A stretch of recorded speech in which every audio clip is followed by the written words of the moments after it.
Hello, and welcome to the Freedom Challenge online podcast. Here at the Freedom Challenge, we strive to do good by helping enslaved women and children to do more than you ever thought physically possible, and to do it together by connecting women with a heart for a hurting world. We hope you enjoy your time being informed and encouraged with host Tracy Daugherty and our amazing guests. So let's get ready and join Tracy for this week's episode.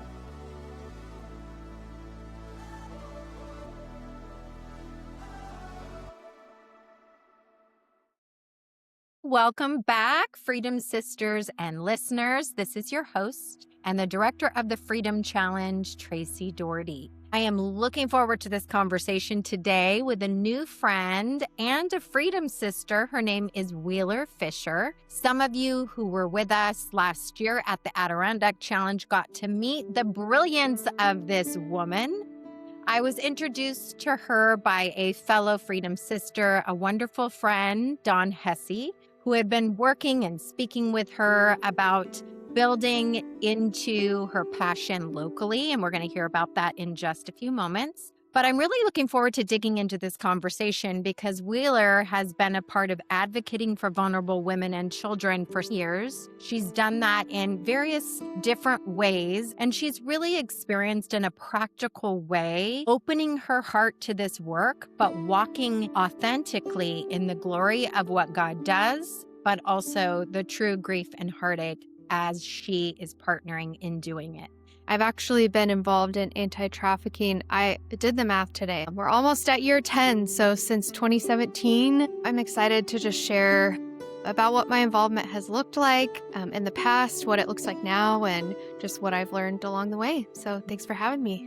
I want to hear how your heart sparked to step into such a space, and what were the pieces that happened as a young woman. So that would be 10 years ago. You were fairly young to expose you to the topic, to stir your heart, and then to open the doors, time and time again to where you are now a 10-year veteran. Well, I don't know if I'd call myself a veteran yet, but had been aware of sex trafficking generally for, since my young teenage years. I was fortunate to grow up in the church, and I'm from Kansas City originally, and there were organizations there like Exodus Cry was founded there that were raising awareness about this issue before a lot of people even knew about it. And so I knew that sex trafficking existed, but I didn't know that sex trafficking here in the United States was a reality that we exist next door to. And so I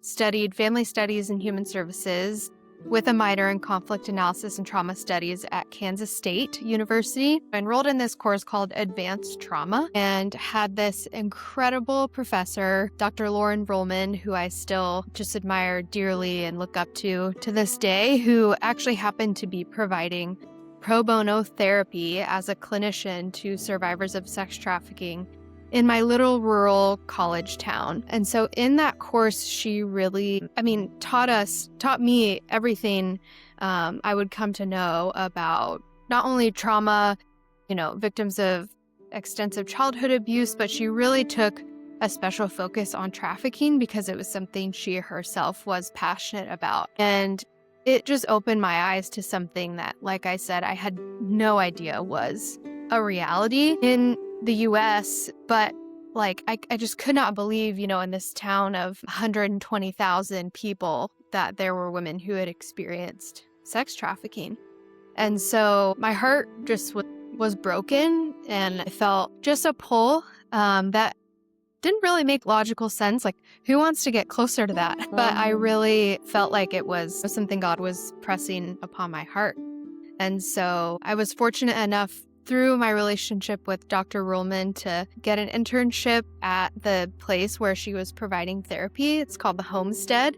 Plug for them in Manhattan, Kansas. They're an incredible grassroots little program doing amazing things for women there. What I wasn't expecting was to develop such deep relationships with the women who were in that program, and just seeing how much we had in common. One of them, we kind of pieced it together that we had graduated high school together, and rattled my world in a way that I can't quite explain, but it just really brought everything so close to home. Like, this could have happened to me. This could happen to anybody. And so, yeah, long story short, I graduated and got introduced to a local organization here called Generate Hope, doing incredible work in the lives of women in San Diego. And yeah, I got plugged in with them as a volunteer and then eventually on staff, and the rest is history. You know what I was thinking is your curiosity that allowed you or even drew you toward, like you even said, who wants to be near that? Who wants to bear witness and behold traumatic pain? Yet you did. As a young woman, the Holy Spirit, your own just openness to really sit with what you can't change, but be present to it, says a lot about you and says a lot about the pathway to helping more than just fixing, right? Sometimes the presence of being with someone's story, hearing how they've experienced life and not being so quick to solve is so healing. And I am quite sure that you did a lot of that in those early times. That actually speaks, I think, more to the work of the Holy Spirit in me than anything. Just that's, I think, what Jesus did and does, is he draws near to the places most of us don't want to go and the people most of us don't want to be near to. And he just says, I'm here, I'm with you. And so, yeah, I was fortunate enough, I think, to be able to learn what that looks like in that season and moving forward. So I think that's been one of the joys of, being an advocate for these women, is just being with them. Yeah. So one of the things I am curious about in your story is, some of the areas that you engaged with in your advocacy through the years. Like what specific roles did you play or have you played, and how they tie into the bigger picture of support to local organizations or to human beings, and maybe letting us in on what some of that grief and even that heartache, the realness of sitting in those spaces looked like for you? Yeah. Well, I laugh looking back at my internship now because I was probably way in over my head as a 22-year-old, doing things that I probably had no business really doing. But the reality of the work is, like, there's just needs and somebody has to meet them. So, it was everything from taking women to appointments. I redid the organization's website, but just serving, and the particular instance I laugh most about, even though at the time it was definitely not funny, is like myself and my co-intern took on like a drug search at the transitional home because we caught wind that there were drugs in the home, and we're like searching through every nook and cranny. And I mean, it was the good, the bad, and the ugly. We were like immediately brought into just the fullness of the reality of these women, their day-to-day, the team, the program, which was so beautiful. Right? Like the grittiness of like, you're doing the drug search.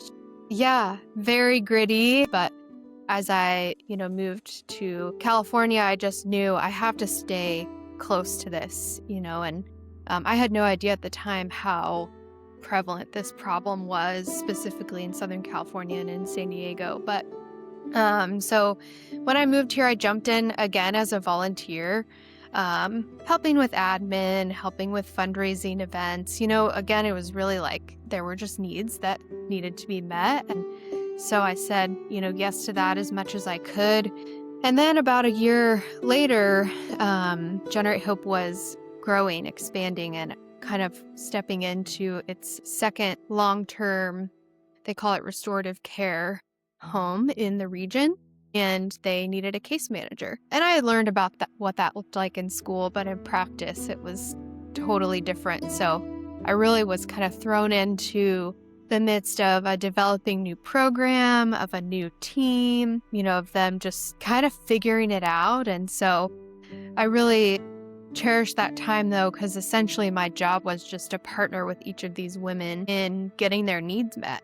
and in advocating for those needs. And so everything from, working as a liaison with medical providers, psychiatric providers, working with insurance, helping them just with anything that they possibly could need that our program didn't provide, which was a lot. But we really partnered with the community to get their needs met, food stamps, SNAP benefits, all of those things. These women came in with basically nothing. Some of them had a bag or two, but most of them were just one, completely in survival mode and just needing to figure out how to rest and sleep and eat and, perform normal basic human functions. And so they really needed a team to come alongside of them and say, let's just help you take one step forward at a time. So that was a really special time. I think it was close to 3.5 years, maybe close to 4 years that I was in that role. It was wonderful, chaotic, stressful, rewarding, all of the things. And through that kind of had an opportunity to grow into more of a leadership role. So I was sort of promoted to program specialist. And that meant, the program had grown to the point of really needing just a more robust team and kind of layers of support.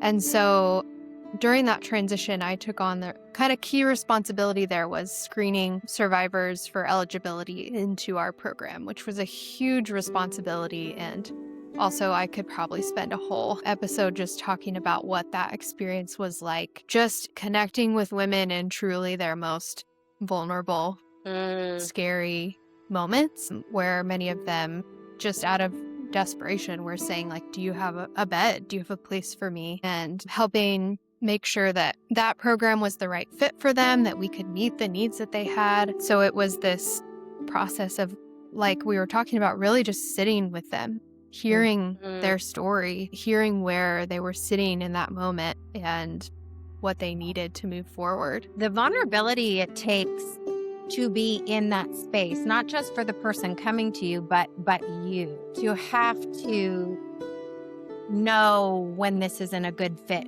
for a person, and seeing that the demand for these services was much more robust than what is available, and sorting through the who, right? That of these stories I'm hearing, who can be in this program? Because really, there are not a lot of these restorative homes that you're speaking of. And there is a huge demand, which is surprising. And also, I'm thinking about the vulnerability of you being a part of showing women who maybe for the first time are seeing that they can be empowered to make the most basic of decisions for themselves, like feeding themselves or having an option to sleep when they need to.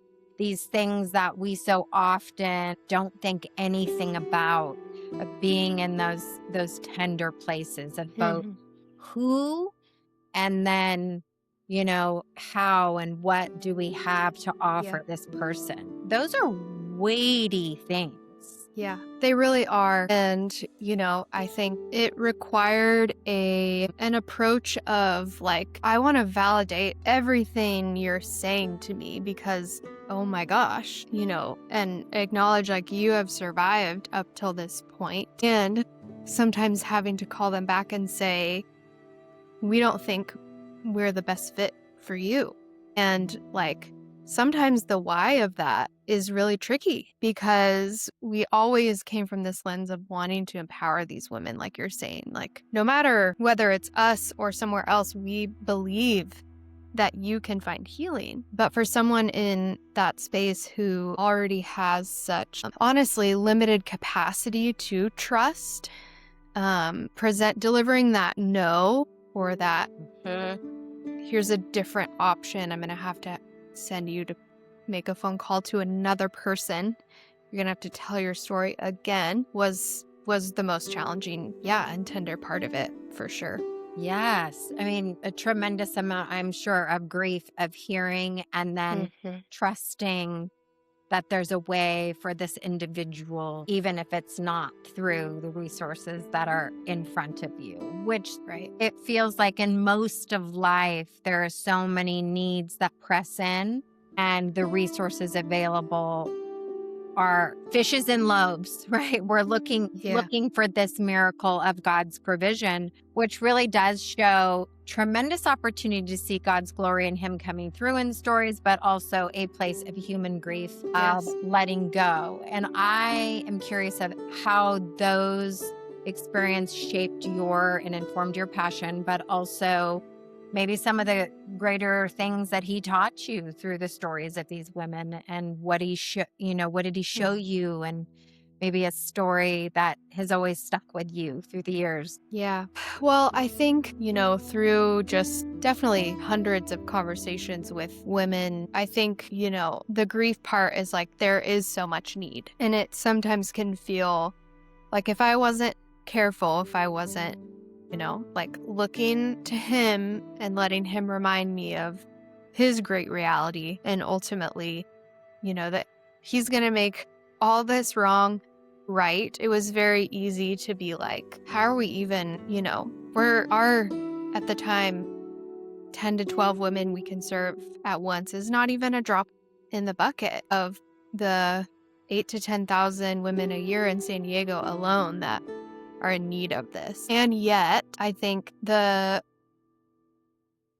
story that I think Freedom Challenge actually brought back to mind recently about the starfish and the little boy throwing starfish from the beach back into the ocean, and grandpa, whoever, saying like, you can never get all of them. And he's like, yeah, but I can get one back in the water. I think for me, the one was always what I came back to. And whether even sometimes it was like, I got to talk to this person today who maybe has never been believed, or maybe they've never been told there's actually resources for you. And so knowing, okay, they know now that they can get help. And then, just having worked with dozens of women who did get to come into the program,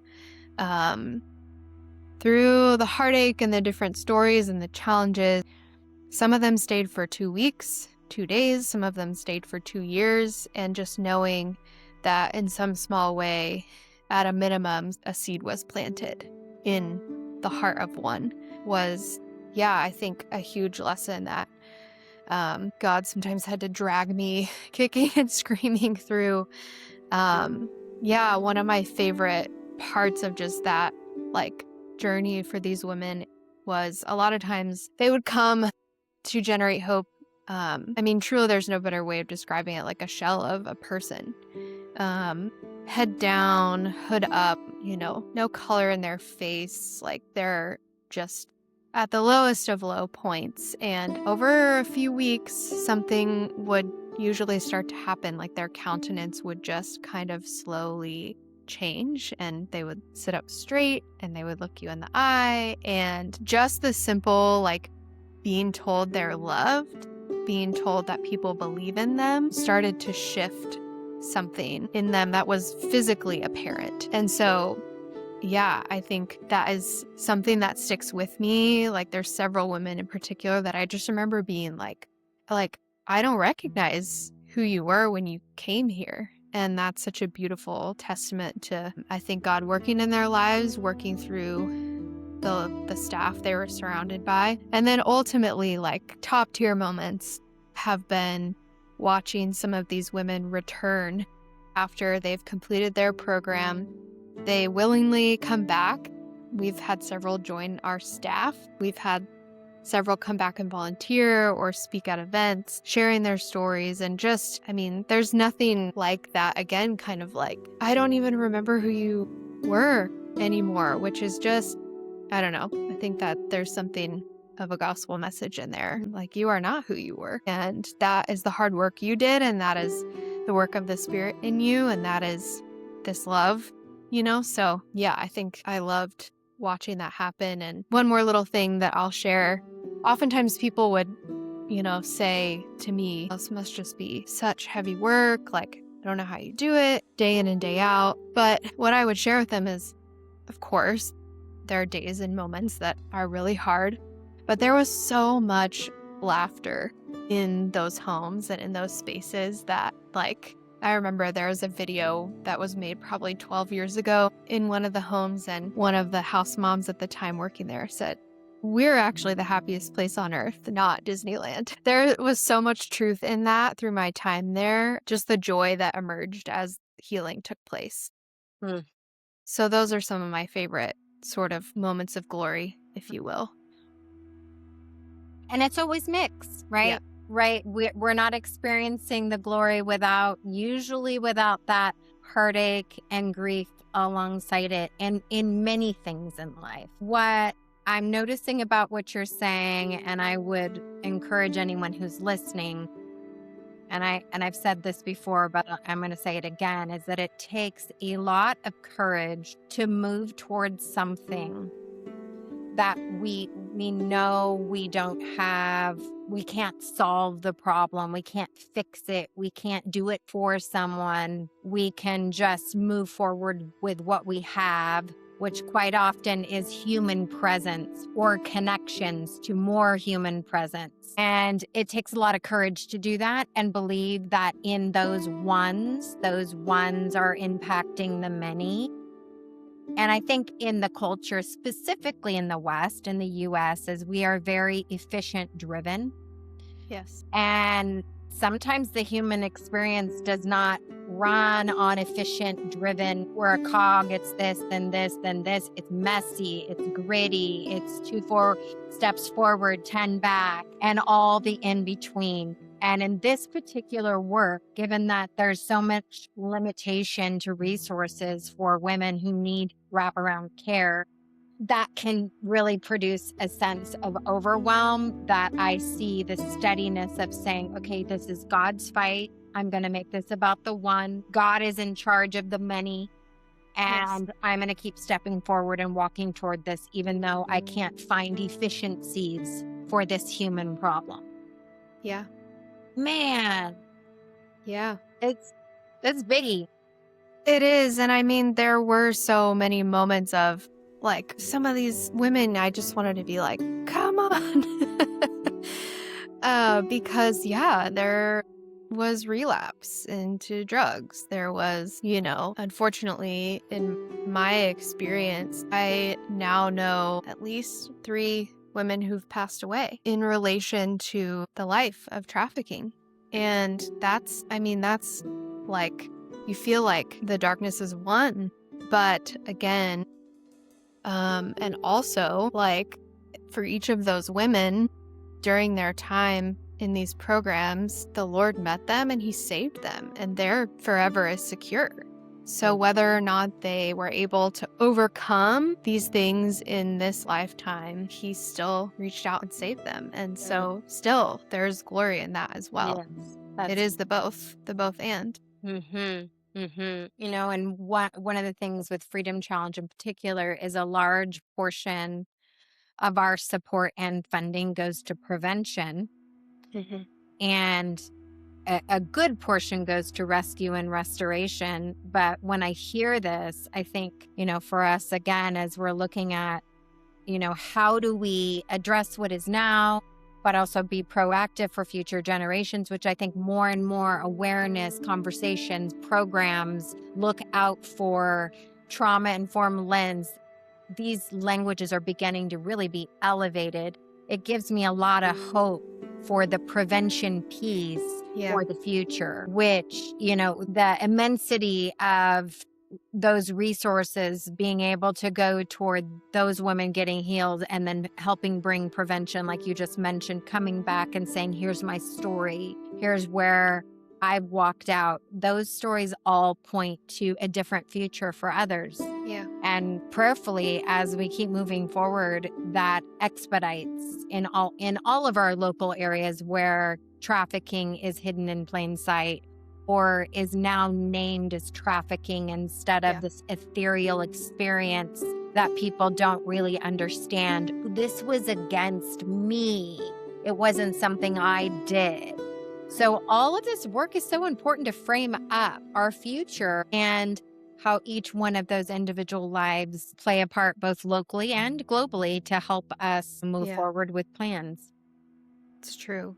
It's true. So you, again, 10 years frontlines. I want to hear practically, how have you cared for yourself? What advice would you give to people, those that are in frontlines, but also those that are some of the women that you've been exposed to the Freedom Challenge that are really want to just keep leaning into this topic? What are some ways to keep a tender heart, not jaded, not cynical, and care for yourself as you advocate for others? Yeah.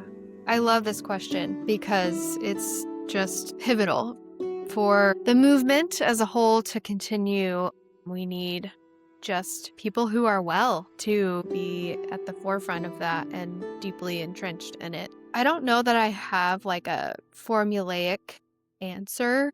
I think something that's been really helpful for me is and I don't have a graceful way of putting it, but like surrounding yourself with like normalcy, rhythms, routines to care for yourself. I mean, we all know about self-care at this point. What that looks like practically for each of us is different, but I think, just like leaning into those things when something is like kind of stuck in your heart and maybe it's feeling like it's heavy or you're ruminating on something you heard, like do the things that help you move forward. For me, that involves a lot of actual movement. Physical movement, exercise became really, really important for me. And there's a lot of psychology behind that, neuroscience. And then I think just being surrounded by community, whether it's family, your church, your friendships, where you can be loved on and poured into. I think it's really important for us to have a space where like you're deeply needed and wanted, but nobody needs you or needs something from you. Like we can just show up and exist. Of course, that doesn't mean that we're just takers, but like just having those places where we can just be and where we can just say like, I've had a long day, or I learned some really hard information. I heard a really heavy story and I just need to X, Y, and Z. Sit on my couch with some chocolate and watch a fun movie, or go for a walk in my favorite spot, or, whatever it is. So I think just having that to come back to has been a cornerstone thing for me. One of the reasons I think Freedom Challenge is so special is, the work overlaps with this beautiful community in such a unique way, leaning into your Freedom Sisters because they're carrying the same heaviness that you're familiar with. And sometimes when we feel like we're the only ones in our spheres of influence, that can also feel a little bit isolating. So leaning into the people that share this passion and, knowing you have a safe space to process there as well.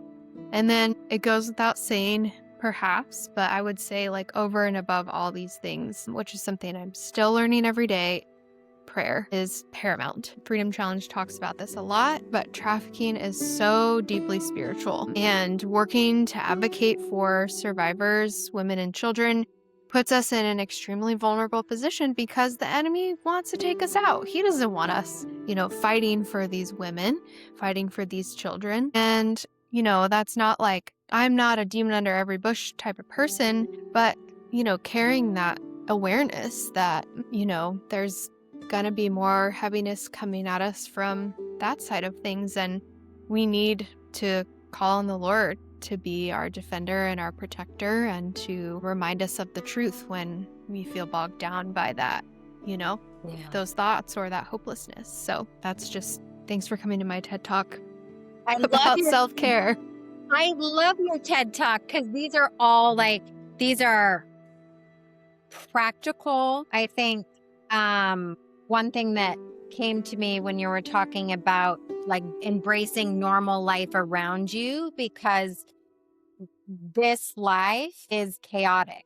It's disordered. The women that are coming in, or It's a disordered life that's been disrupted by poverty, abuse, trafficking, all of these things. So when you surround yourself with beauty, simple beauty, a nice meal, an ordered home, a walk that's with a friend where you're taking steps and you're talking, and really, truly, if anyone has heard of EMDR, that whole technique was discovered by walking and processing right, left. So simple, right?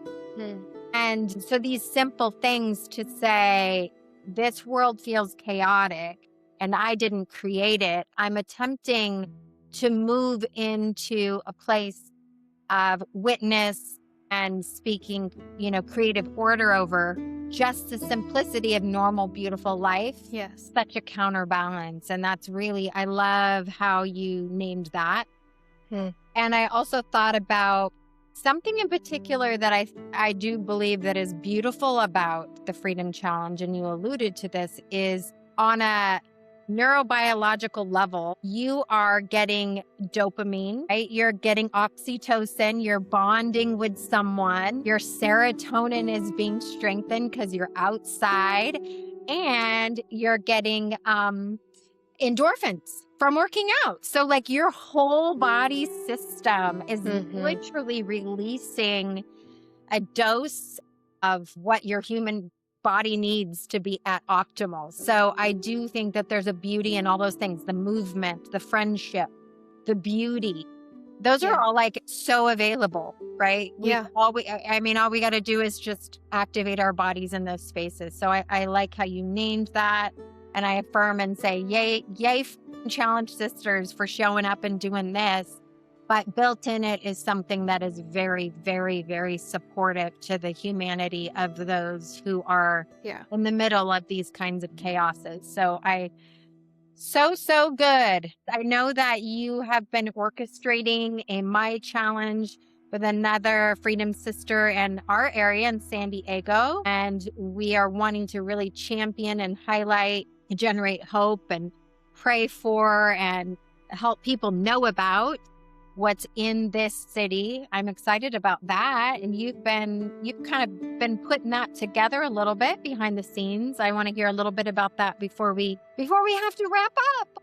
Yeah. Well, I should mention, I'm no longer employed with Generate Hope due to just the leading of the Lord in my life. But I'm very deeply connected there still. And so I'm thrilled about this My Challenge coming up in June. It's been such fun to partner with Dawn and others just to bring it to life. I think the community of San Diego is just ripe and primed for this activity that's going to be taking place, walking down the coast over several days. And so if the thought of that tugs at your heartstrings, and you live in the area or you don't, this is, I think, going to be really special. Generate Hope is, a leader in the San Diego community in caring for survivors and has been since 2009. And yet the work is still so challenging. I scratched the surface of the amazing programs that they provide, learn more about what they're doing, and just pray for them. The nitty-gritty of the day-to-day of what they're doing needs so much support. So do the My Challenge, pray for Generate Hope. And it's super exciting to see these two incredible entities coming together. And I can't wait. One of the things that I desire in Freedom Challenge is that wherever we go, whether it's prayer, a My Challenge, an actual challenge, that we would plant to seed in the hearts of women that would have an outward practical manifestation locally. And really, this event is a result of that. Yeah. Anyone who would like to participate in the My Challenge, it's 3 days. We will have those links in the show notes so you can find out directly about the practical. So I appreciate you, what God is doing in you, what he's done through you, what he's gonna do through you. I learned from you, Wheeler, and you have really opened this space broader to us to hear what's really happening behind the scenes. So bless you, my friend. Thank you for being here with me today. Thank you for inviting me. It is a joy. And I can't wait just to celebrate continued stories of heartache and glory together. Friends, you can be a part practically of this glory and sharing in that heartache in vulnerable places. You can continue to pray into individual events. If you go to our website, you'll see all the different places and opportunities for you to pray, either virtually at an event, and those are available to you to give to support the work. There is always need for gifts to support this work. So until next time, dear friends, let's continue to do good by helping enslaved women and children. Do more than you ever thought physically possible, maybe the My Challenge coming up in June, and do it together by connecting with women who have a heart for a hurting world. God bless. Thanks for listening to the Freedom Challenge online podcast. If you liked what you heard, join the fight to set women and children on a pathway to freedom across the globe. We are a proud ministry of Operation Mobilization USA and encourage you to learn more at thefreedomchallenge.com and omusa.org for how you can get involved. Follow us on Facebook, on Instagram at the FCUSA, and don't forget to subscribe and leave a review to let us know what you think. We'll see you next time.